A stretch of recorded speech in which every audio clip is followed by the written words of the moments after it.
Welcome back to Up Wine Bar's weekly wine series. My name is Doug Williams, and this week we are going to travel to Germany and try some German Riesling. For those who are Riesling fans like myself, there's Riesling grown all over the world, but it's sort of Riesling's home is in Germany, and particularly the Moselle.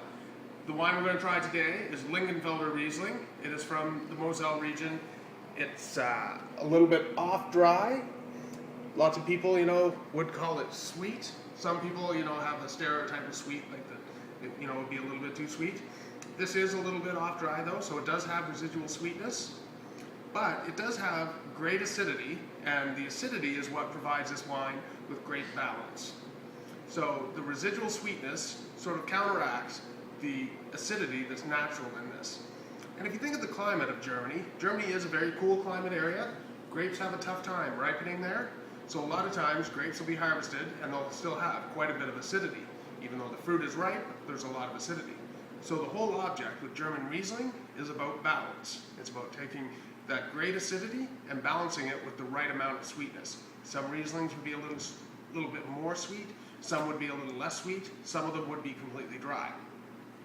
This wine from Lingenfelder is off dry, and when you try this wine, you'll see what I mean about balance. First off, on the nose with Riesling, this is a great example of German Riesling. It has, typical German Riesling characteristics. It has peach, it has apple, mainly green apple, what it smells like. And it also does have a characteristic referred to as slate, where it does have this minerally characteristic that's very typical of German Riesling. And on the palate,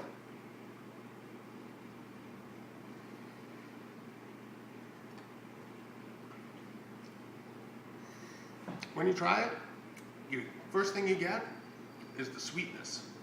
I notice sweetness mainly at the tip of my tongue, and as soon as you drink it, you get that sweetness right on the tip of your tongue. We pick that up right away. Then what you get right after that is the acidity. So that's where your mouth is watering.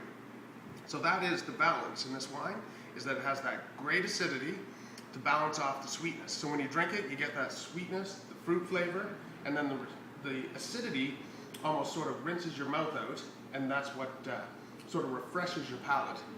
This is a great wine if you want to try something like Thai food that has a bit of spice, because that sweetness will counteract the spice, and so they'll contrast each other very well. So if you're going to make some nice Thai food at home tonight, this Riesling would be a great thing with it. Thank you.